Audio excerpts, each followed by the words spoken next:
How many African nations do you think your Bible names? Not hints at, not implies, but names outright.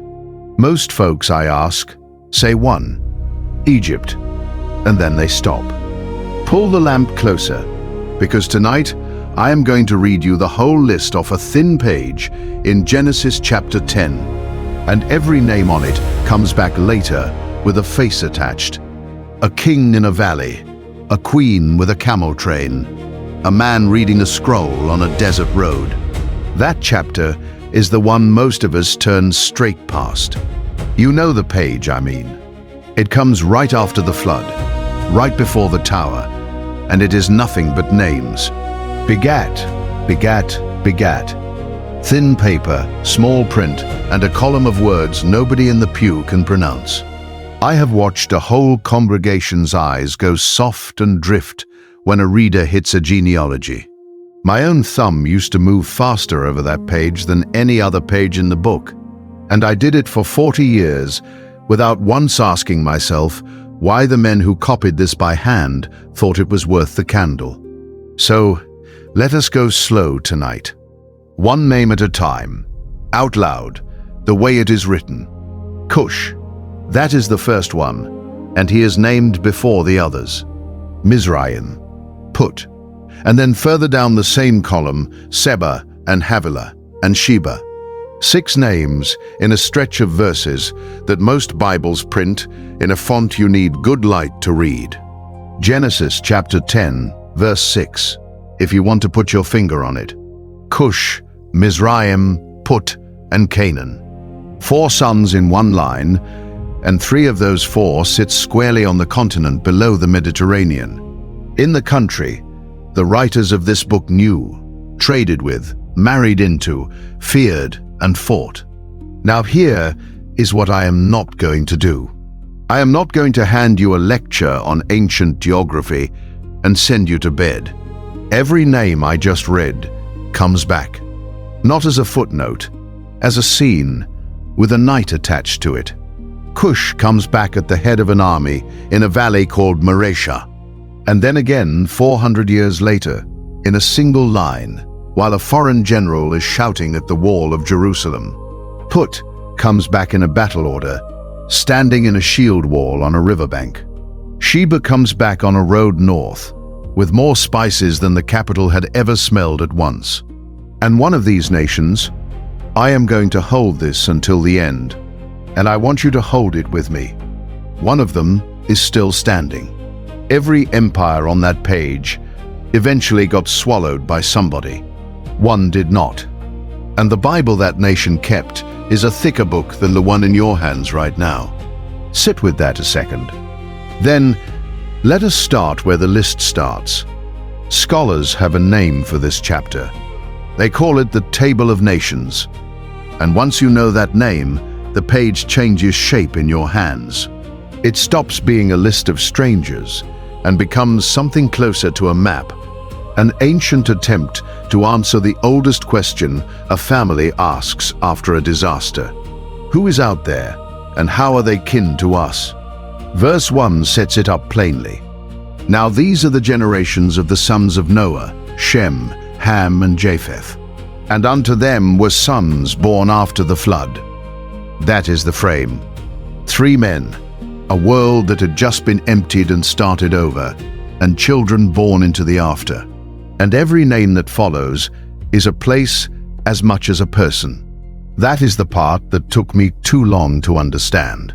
When the text says Mizraim, it means the country we call Egypt. When it says Canaan, it means the strip of land along the coast that Israel would one day walk into. When it says Cush, it means the kingdom up the Nile, past the cataracts, the country the Greeks would later call by another name entirely. These are not just great-grandfathers, they are addresses. Count the names sometime. Depending on how you handle a couple of repeats, you land right around 70. 70 nations, sorted under 3 sons. Japheth's line runs north and west, toward the coastlands and the islands. Shem's line runs east, toward Assyria and Elam and Aram. Ham's line runs south and along the sea, toward the Nile and the African interior and the Canaanite coast. The chapter closes by telling you exactly what it thought it was doing. Verse 32. These are the families of the sons of Noah, after their generations, in their nations, and by these were the nations divided in the earth after the flood. By these were the nations divided. That is a thesis statement hiding at the bottom of a list. I have sat with that sentence a long time. Somebody sat down and tried to account for every people they had ever heard of, and then put the whole human family under one roof and one grandfather. Whatever else you make of it, that is not a small ambition for a page of small print. Now let us read Ham's line the way it is actually written, slowly, because this is the verse the whole night hangs on. Genesis chapter 10, verse 6. And the sons of Ham, Cush and Mizraim and Phut and Canaan. Some Bibles spell it Put instead of Foot. Same name. 4 sons. Cush first, then Mizraim, which is Egypt, then Put, which the old geographers placed west of Egypt along the North African coast, then Canaan, which went the other direction, up the eastern shore of the sea. Now, I want to be careful here, and I want to tell you why. For years I taught this verse in a Sunday school room in a small church my father pastored, and I used to reach for more than the verse gives. I would start building a whole theory of the nations of 4 names, the way you build a house off one good beam. Then in 2011, I was cleaning out my father's study after we buried him, and I found his old King James with the margins full of pencil. Beside this exact verse, he had written 3 words. Say what's written. That is all. Say what's written. I have tried to preach that to myself ever since, and I still catch myself wanting to go further than the page will carry me. So here is my rule tonight. I will read you what the text names, and where the text goes quiet, I will tell you it went quiet. Which brings up the question I could not answer for a long time. Why keep it? Why does this list survive at all? Think about what copying meant. No printing press. A scribe with a reed pen, ruled lines, prepared skins that cost real money, working by daylight and lamp. Every letter is a decision to spend something, and a copyist deciding what a community can afford to preserve does not spend that kind of money on filler. So somebody, more than once, across centuries, in different places, decided this page stays. The stories get retold and reshaped. The poetry gets set to music. And the list of names, the boring part, the part we skip, gets carried forward, letter by letter, by people who had every practical reason to trim it. Most teachers I heard growing up treated genealogies as the price of admission to the good stories. I have come around the other way. I think the list is a kind of insistence. Somebody wanted these names in the record and paid to keep them there. So let us go find out why. Because the first name on Ham's line does not stay on the page. Cush walks off it, into a valley, at the head of an army, and the man who has to face him is a king of Judah with a smaller one. It is the 14th chapter of 2 Chronicles, and Judah has had 10 quiet years. Asa is on the throne. He has torn down the foreign altars, fortified the towns, and built up an army that text numbers at 580,000 men. And for a decade, nobody has come to test it. Then the watchmen see dust on the southern road. Verse 9, and I want to read it exactly as it stands. And there came out against them Zerah the Ethiopian, with an host of 1,300 chariots, and came unto Maresha. Zerah the Ethiopian. In the Hebrew, it is Zerah, the Cushite, the same word, the same nation. The first name on Ham's line, now walking up the road with an army behind him.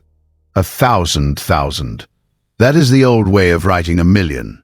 Sit with the picture rather than the arithmetic for a second, because the picture is what the writer wanted you to have. Dust on the horizon for hours before you see a single face. 300 chariots, which in that century is the armored division, the fast, expensive, terrifying arm that decides open battles. And a valley called Mareshah in the low hills southwest of Jerusalem, which is where Judah has to stand. Because behind Mareshah, the road runs uphill to everything they love. I have stood in that country. It is chalk and scrub and long, low ridges, the kind of ground where you can see a long way and there is nowhere to hide. If you are a man from a hill town holding a spear in that valley, you can count the enemy line all the way to the end of your eyesight, and then it keeps going. And Asa does something the chronicler thought was the most important thing in the chapter. He does not make a speech to the troops. He prays, and the prayer gets written down.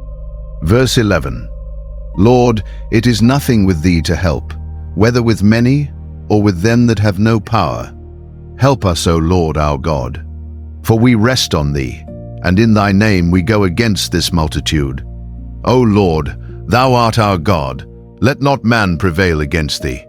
Read that 3 times. I will wait. Notice he does not say, we are the good ones. He does not say, they are wicked. He says, it is nothing with thee to help, meaning the odds are not the point. The odds have never been the point. And then that last line, which is the line I keep coming back to, let not man prevail against thee. He hands the whole quarrel over. It stops being Asa's war in the middle of his own sentence. Then the account tells you what happened in the plainest words possible. The Lord smote the Cushites before Asa, and they fled, and Judah pursued them as far as Gerar, and the spoil was more than they could carry. Now let me be honest with you about the number, because I would rather you trust me than be impressed by me. 1,000 is almost certainly not a head count the way we would take one. The Hebrew word behind 1,000 also does duty for a clan or a company, a muster unit from one district. And you can watch that ambiguity work across the military lists in Numbers and Judges. Serious readers have gone back and forth on it for generations, and I am not going to pretend they have settled it. What the number is telling you is scale and terror. A force so far past anything Judah could field that the writer reached for the biggest figure his language had. And on that, the story and the setting agree. Now jump forward, not a few years, 4 centuries. Asa is long dead. The kingdom has split. The northern tribes have already been carried off by Assyria, and Judah is down to one walled city and a king named Hezekiah who has run out of allies. The Assyrian army is camped outside Jerusalem. Their field commander has stood within earshot of the wall and shouted up at the defenders in their own language, listing the gods of every city that has already fallen, and asking what makes theirs different. 46 of Judah's fortified towns are gone. The record of the enemy says so, and the book of Kings says so, and for once they agree completely. And then, in the middle of the worst week that city ever had, comes one line. 2 Kings chapter 19, verse 9. And when he heard say of Tirhakah, king of Ethiopia, behold, he is come out to fight against thee, he sent messengers again unto Hezekiah. That is the whole appearance. Read what it is telling you, because it is easy to skim past. Something is heard. A man has come out. And the immediate effect is that the Assyrian king sends a second round of messengers, pressing harder for a faster answer. You do not push for a quick surrender when you have all summer. You push when something has appeared on your calendar that was not there yesterday. The Hebrew calls him King of Cush. Your Bible probably printed Ethiopia, which was the old English way of rendering the same country, following the Greek translators who reached for a word their own readers knew. Same nation, Same name that opened Ham's line back in Genesis 10. And Isaiah keeps the identical report. Chapter 37, verse 9, carries the same name and the same clause, close enough to be a quotation. Two different books, two different lines of scribes, both holding onto the name of a foreign king. Think about how easy that name would have been to drop. He is not a hero of Judah. He does not convert, does not pray, does not appear again. A scribe trimming for space had every excuse. And instead, twice, in two separate scrolls, they kept him. So look at what we have now, laid side by side. In the 14th chapter of 2 Chronicles, Cush arrives at a valley called Maresha, at the head of the largest force the writer could describe. 400 years later, in the 19th chapter of 2 Kings, Cush arrives again, this time with a name attached to the crown, and this time the arrival works in Judah's favor. Same nation, both times. Once as the thing Judah feared most. Once as the thing that changed an Assyrian general's mind about how much time he had. I have gone back and forth on how much weight to put on that pairing, and I want to say plainly where I have landed. I am not going to tell you the Bible is a book about Africa. It is a book about a covenant, and it says so on nearly every page. What I will tell you is that the first name on Ham's line does not sit still. It shows up at the front of an army in the 10th century and at the edge of a siege in the 8th. And both times, the writers thought you needed to know it was Cush. One name, 2 centuries apart in the story, 4 in the calendar. And we are 5 names from the end of the list. Second name on the list, Mizraim. You have read that name 1,000 times without seeing it, because almost every English Bible quietly swaps it out.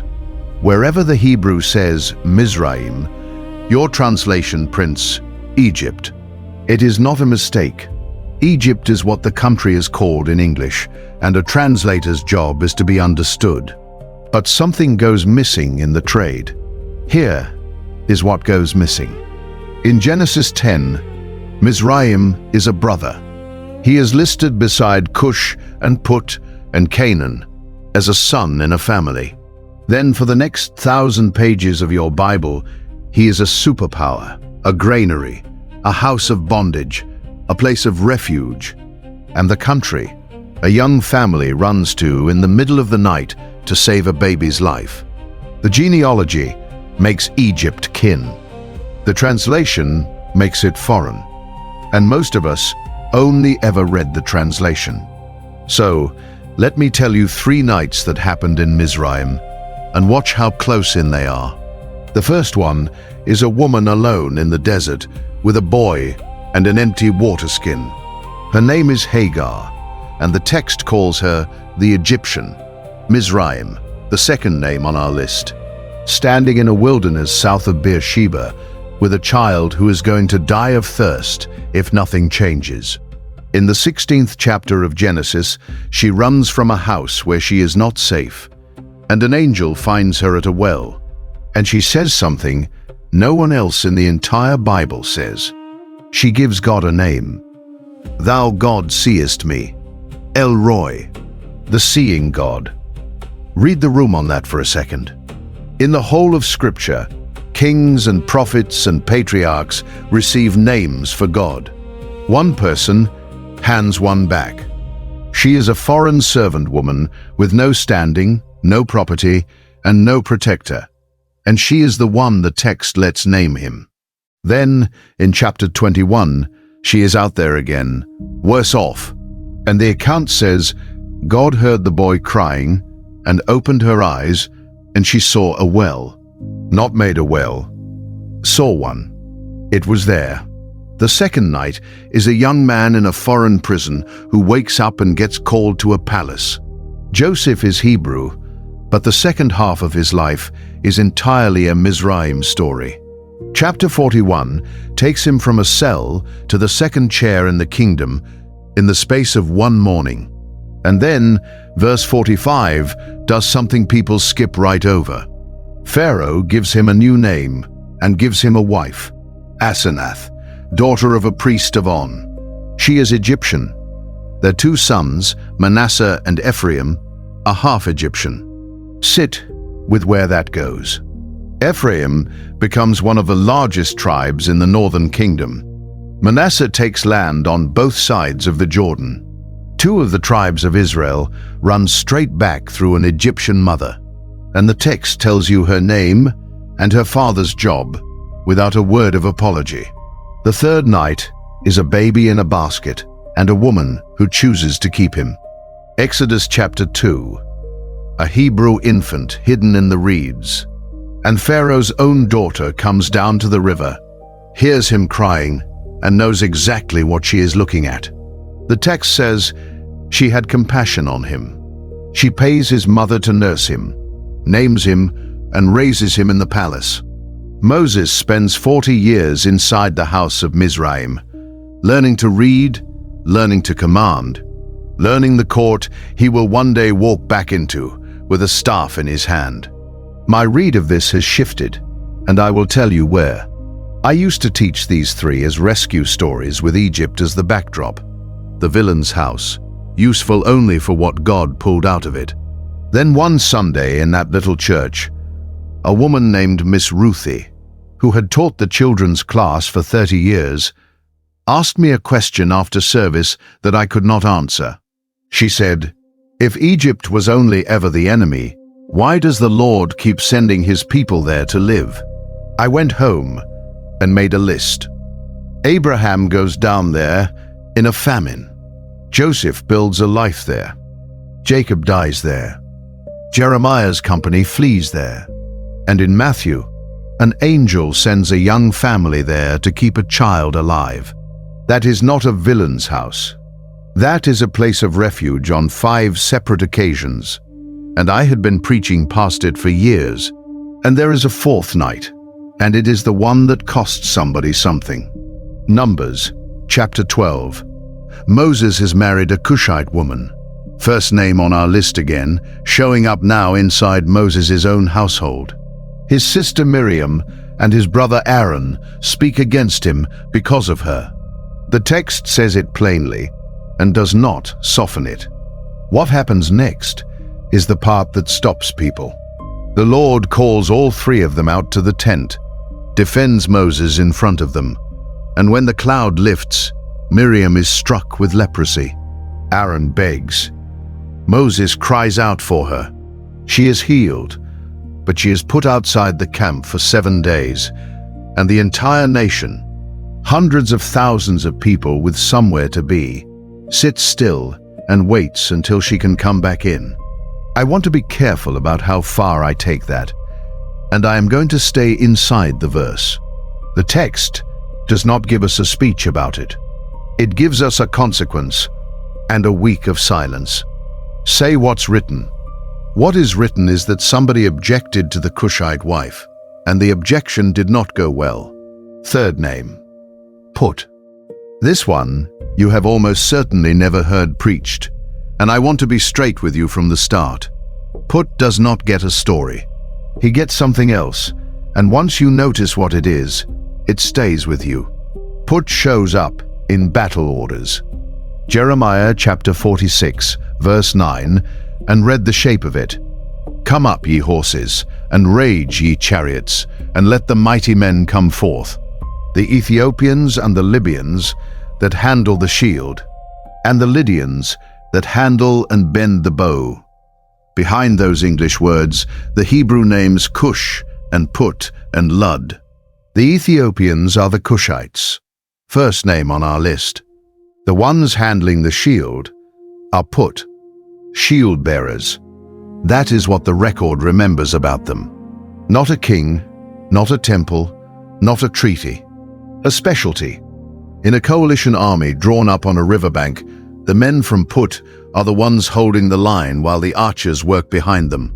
And the day Jeremiah is describing is one of the hinge days of the ancient world. This is Carchemish, up on the Euphrates, where Pharaoh's army meets Babylon under Nebuchadnezzar. Egypt had come north to hold the old frontier. Babylon broke them there, and after that day, the whole map of the region belonged to somebody else for the next 70 years. Picture the ground, a river crossing, a plain, dust hanging in the air over a shield wall, and men from 4 different countries standing in the same line because a pharaoh in Mizraim called for them. Some of those men had walked the length of North Africa to be there, and the prophet's poem does not flatter them or curse them. It just names them in the order they stood. Then the same name turns up again in a different prophet's book, doing the same job. Ezekiel chapter 30 verse 5 lists Cush and Put and Lud together among the nations that fall with Egypt. And Nahum, describing the fall of the great city of Nineveh, reaches back for the same pair. Chapter 3 verse 9, where Cush and Egypt are named as strength without limit, and Put and Lubim are listed among her helpers. 3 prophets, 3 separate scrolls. The same small nation carried forward every time, always in the same posture, standing in somebody else's battle line, shield up. Now here is where I have to stop and tell you what we do not know, because I would rather you trust me than think I know more than I do. We do not have a Put chronicle. There is no king list from Put that we can read the way we can read Egypt's. Where exactly they sat is still argued. Most of the old geographers put them west of Egypt, along the North African coast, and that is the reading I find most persuasive. But I have read careful people argue for a location down along the Red Sea instead. I am not going to referee it for you tonight. Here is what we do have. A nation that appears in the Bible only in the moments when men were asked to stand and hold, and whose name 3 prophets thought was worth the ink. I have sat with that a long time, and it has come to mean more to me than the ones with palaces. Most people who have ever lived did not get a chronicle. They got a line in somebody else's account of a hard day. My father buried men like that for 40 years. Farmhands, mill workers, men whose whole obituary was 4 lines in the county paper. He used to say, "The book keeps better records than the county does." Put is proof of nothing except this: the record bothered. When the list of who showed up got written down, they were on it, by name, holding the shield. 2 names down on our page, and the next 2 arrive from the opposite direction entirely, not with weapons, but with gifts. 4th and 5th names, Seba and Sheba. And I have to slow down here, because these 2 get confused constantly, including by people who should know better, and I did it myself for years. They are 2 different names in the Hebrew, spelled differently, sitting in different places on the page. Seba appears in Genesis 10 as a son of Cush, so Seba comes down through the first name on our list. Sheba appears twice, once in the line of Cush, and once further along in a different branch entirely. 2 nations, similar sounds, and translators through the centuries have had to make hard calls about which is which. What is not in doubt is where they both end up in the story. On the road, carrying gifts, coming to somebody's court. And there is a psalm that puts them side by side in the same breath. Psalm 72, verse 10. The kings of Tarshish and of the isles shall bring presents. The kings of Sheba and Seba shall offer gifts. Look at the geography inside that verse. Tarshish and the isles are the far west, the Mediterranean, the coastlands, the edge of the map in that direction. Sheba and Seba are the far south. The psalm is not naming 2 random kingdoms. It is naming the 2 ends of the known world and saying both of them come. That is a coronation psalm. It is describing what it looks like when a king's reign is complete, and the picture it reaches for is the horizon, showing up in person from both directions with something in its hands. The far west sends, the far south sends. Nobody is left outside the frame. I have read that verse at more than one funeral, and I never once explained the geography. and I wish I had.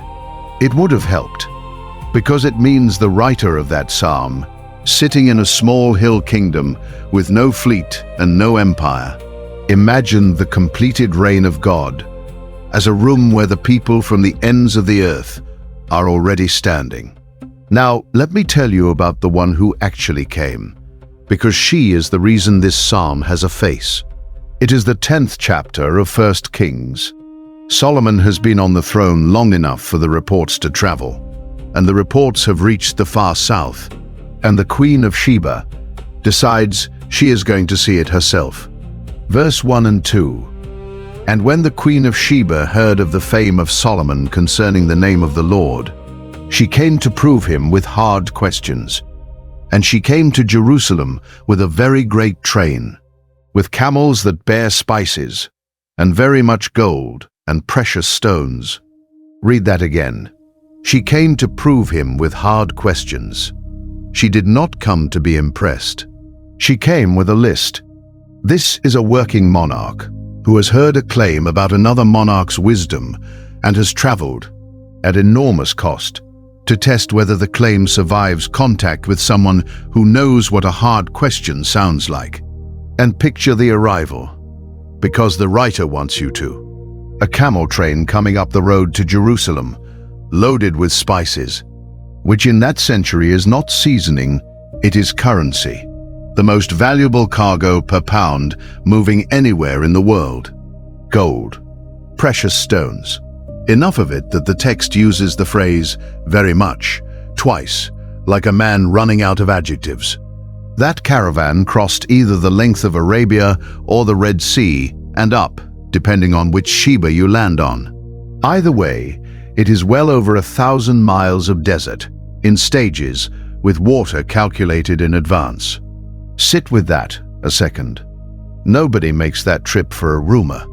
She had already decided the answer was probably worth the journey before she loaded the first camel. So she asks her questions. And the text says something remarkable about how that went. Solomon told her all her questions. There was not anything hid from the king, which he told her not. All of them. Not most. The account is careful there, and I think that carefulness is the point. She brought a list long enough that the writer felt the need to say none of it stumped him. Then she looks around, and the 5th verse gives us her reaction in a phrase that has followed me around for 30 years. And the meat of his table, and the sitting of his servants, and the attendance of his ministers, and their apparel, and his cupbearers, and the house of his ascent, by which he went up into the house of the Lord. There was no more spirit in her. There was no more spirit in her. The breath went out of the woman. And notice what did it? Not the gold.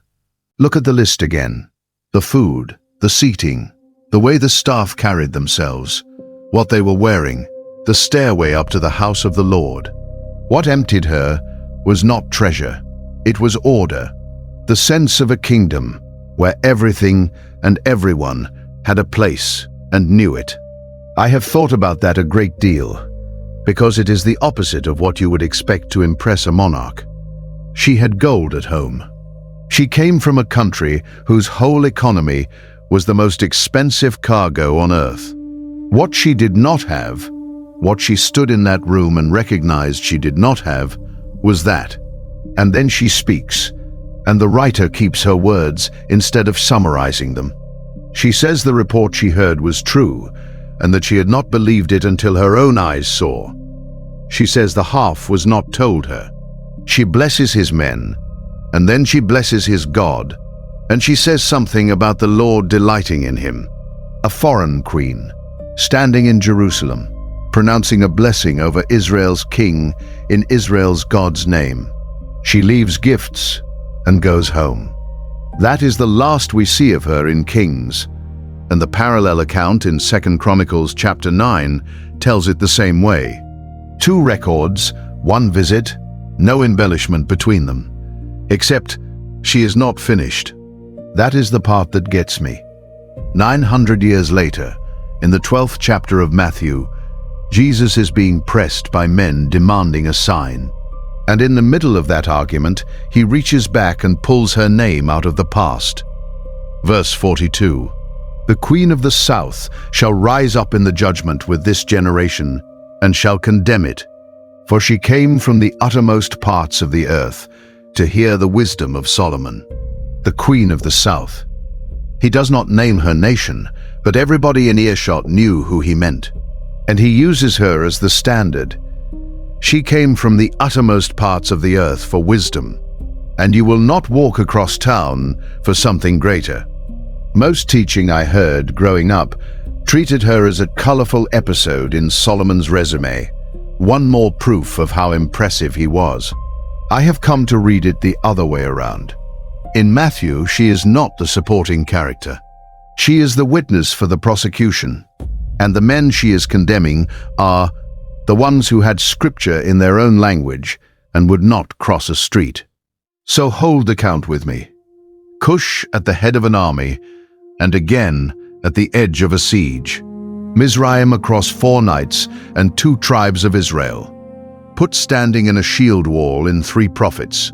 Seba and Sheba on the road with gifts, one of them quoted by Jesus himself. 5 names off that thin page.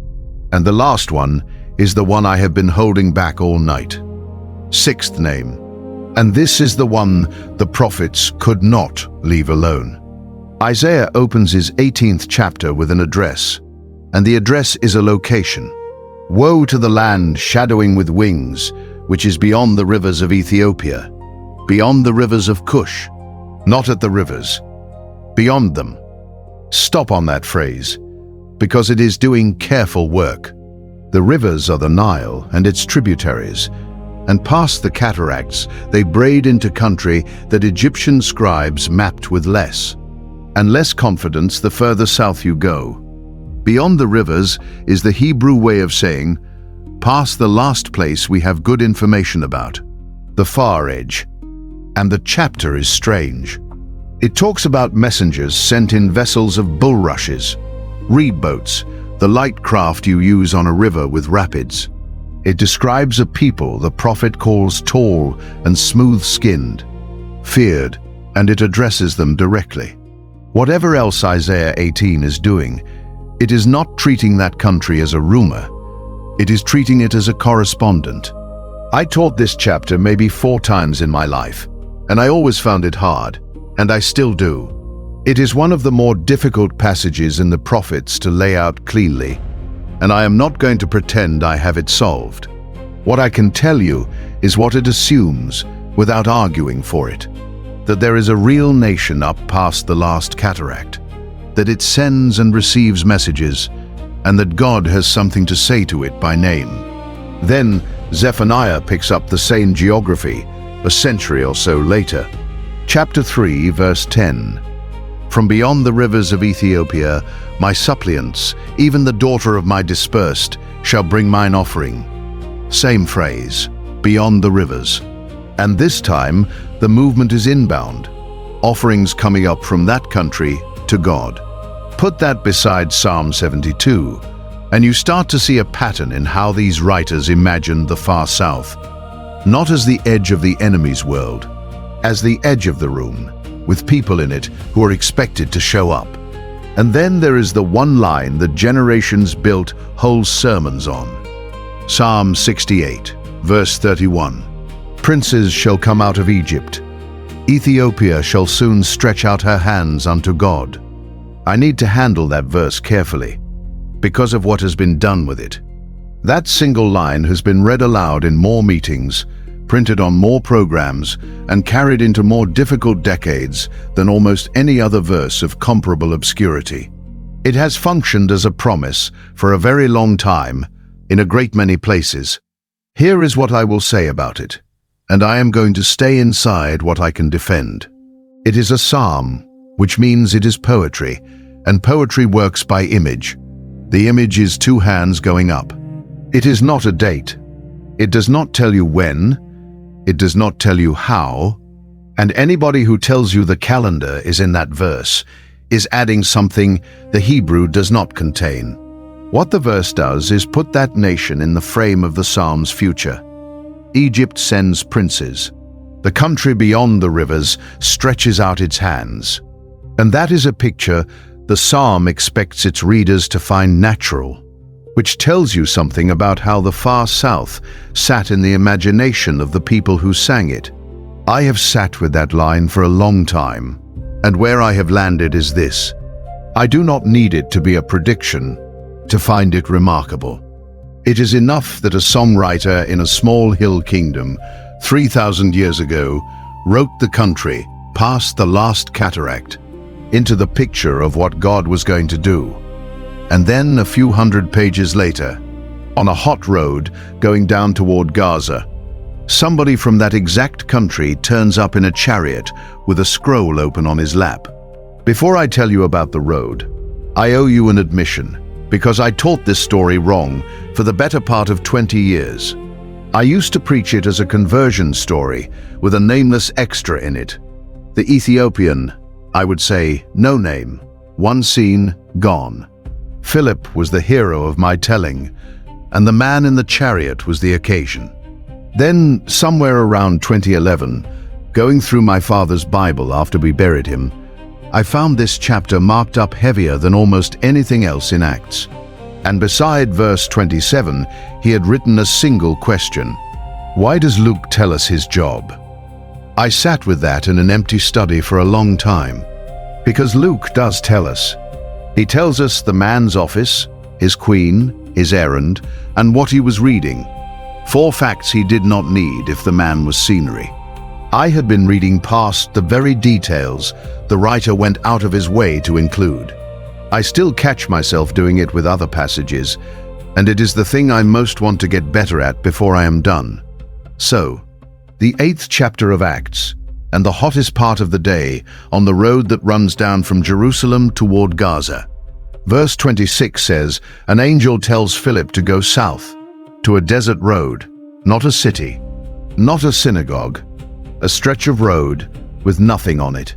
And verse 27 and 28 give us the man coming the other way. A man of Ethiopia, an eunuch of great authority under Candace, queen of the Ethiopians, who had the charge of all her treasure, and had come to Jerusalem for to worship, was returning, and sitting in his chariot read Esaias the prophet. Read how much Luke packs into one sentence. His country, Ethiopia, the land beyond the rivers, 6th name on our list. His rank, great authority. His employer, Candace, which scholars generally understand to be a royal title rather than a personal name, the way we say Pharaoh. His portfolio, the whole treasury, and his errand. He had come to Jerusalem to worship, which means this journey was already at least a 1,500-mile round trip undertaken for the sake of God. Now picture the scene properly, because it is one of the most cinematic in the New Testament, and we usually flatten it. A chariot on a dirt road in the heat. A high official traveling with an escort, because men who carry a treasury do not travel alone. And this man, with everything he could want, sitting in a moving vehicle in the middle of a desert, reading out loud from a scroll, because that is how people read in that century, aloud, which is the only reason Philip can hear him from the roadside. He is deep in the 53rd chapter of Isaiah, and Luke quotes the exact lines: the sheep led to the slaughter, the lamb dumb before his shearer, the one whose life is taken from the earth. He has traveled to a foreign capital to worship, bought or borrowed a very expensive scroll, and is working through the hardest passage in it on the way home. Then comes the sentence that turned this whole story over for me. Philip runs alongside and asks whether he understands what he is reading. And verse 31 gives the answer. How can I, except some man should guide me? How can I, unless someone guides me? Sit with that a second, because of who is saying it. This is the man with the charge of all her treasure. He is not short of resources, not short of status, not short of effort. He made the journey, he got the scroll, he is doing the work. And what he says is the most honest sentence a learner can say. I cannot get there alone. And notice he does not stop there. He invites Philip up into the chariot.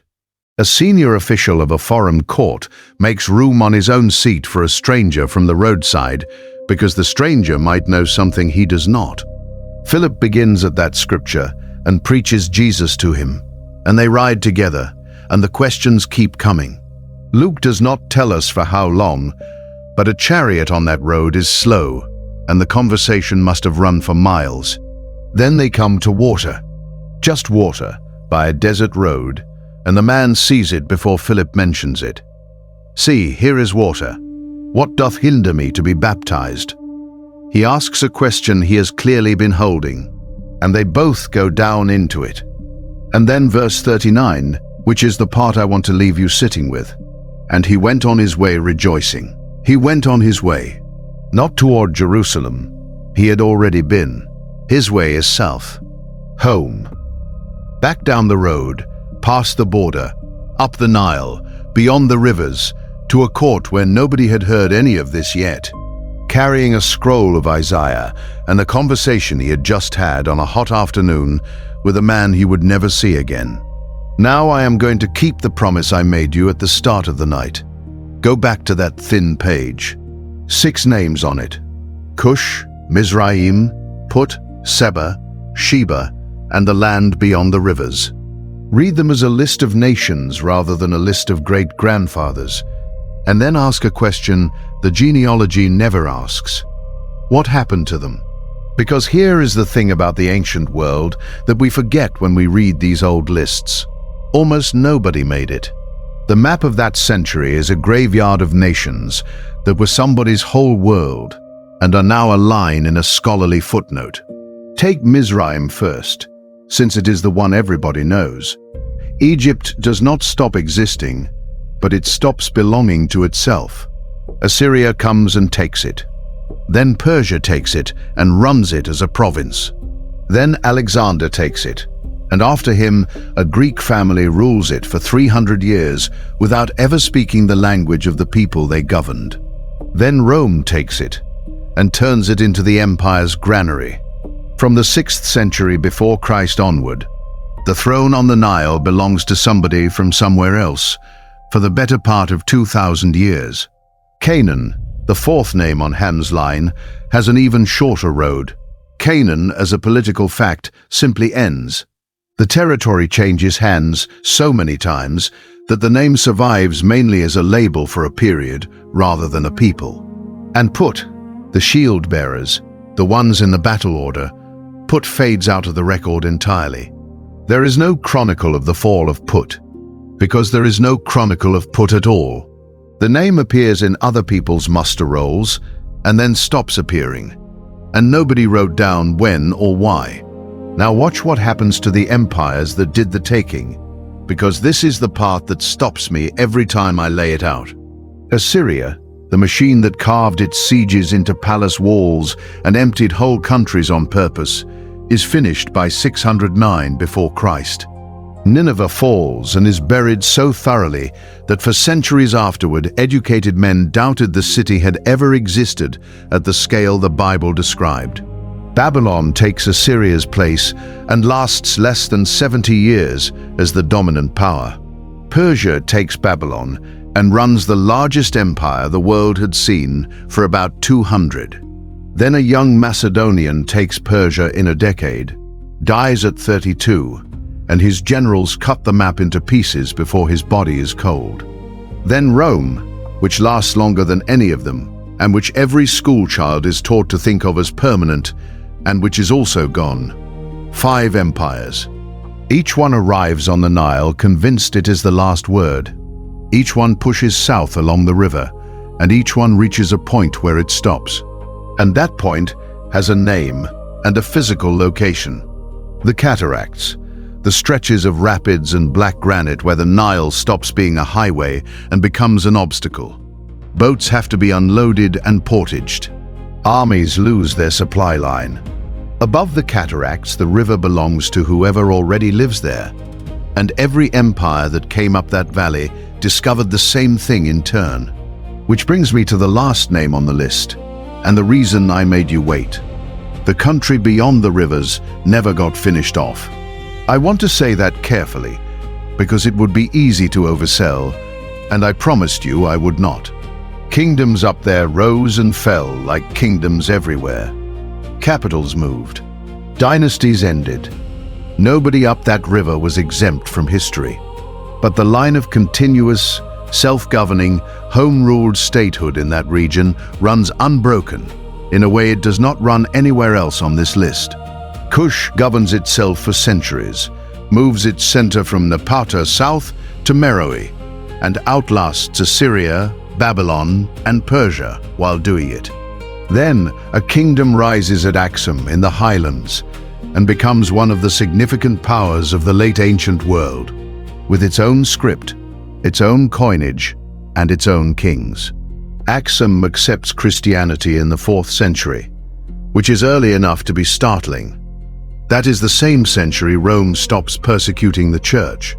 While Europe is heading into the period we used to call the Dark Ages, there is a Christian kingdom above the cataracts minting its own coins, with a cross on them, and it goes on being a Christian kingdom with its own church, more or less continuously, for the next 1600 years. The monuments are still there. Stone obelisks at Axum, cut and raised without mortar. Churches carved down into solid rock at Lalibela, not built up from the ground, but excavated downward out of the living stone, so that you walk down to the roofline. I have stood in one of those with water dripping somewhere in the dark, and the thing that stays with you is not the scale. It is that the building has been in continuous use by the same tradition since before the Norman conquest, and that church kept a Bible. This is the part I have been holding all night. The canon of the Ethiopian Orthodox Tewahedo Church is broader than the one in your hands. It preserves books the Western churches let go of, most famously the Book of Enoch, which survived complete in the Ethiopian language, in gears, when it survived nowhere else on earth in full. And here is why that matters, even if you never open Enoch. Your New Testament quotes it. The Book of Jude, verses 14 and 15, cites a prophecy of Enoch by name. And Enoch also, the 7th from Adam, prophesied of these, saying, "Behold, the Lord cometh with 10,000s of his saints." Jude quotes it. And for most of Western history, nobody in Europe could read the book Jude was quoting, because the West did not have it, and the church beyond the rivers did. Now let me say plainly what I am not claiming, because this is exactly where people go too far, and I have watched it happen. I am not telling you the Ethiopian canon is right and yours is wrong. I am not telling you somebody stole your Bible. Canon formation was a long, complicated human process in every branch of the church, and honest people came to different conclusions in different places for reasons you can actually read about. Here is what I am telling you. The last nation on that list in Genesis 10 is the one that never got conquered out of existence, and it is holding the fuller set of books. That is a plain fact about who kept what. I have sat with it for years, and I still find it remarkable. And I think a person can find it remarkable without turning it into a weapon. If you are still sitting with me this late, let me say one thing, the way I would to somebody across a kitchen table. I did not always tell it like this. For most of the years I taught, I handled a genealogy the way you handle a fence you have to climb to get to the field, quickly and without looking at it. And I want to be honest, the part of why I skipped it was that I did not think there was anything in it for the people in front of me. That was my failure of imagination, not the texts.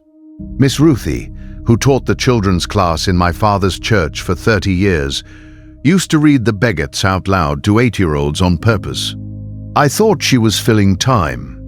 I understand now that she was doing something I did not have the sense to see. She was letting a room full of children hear that the record has a lot of names in it, and that being named is not a small thing. So let me read the list back to you one more time, and this time you have the faces. Cush, Not a word in a column anymore. A general in the valley at Maresha with 300 chariots behind him.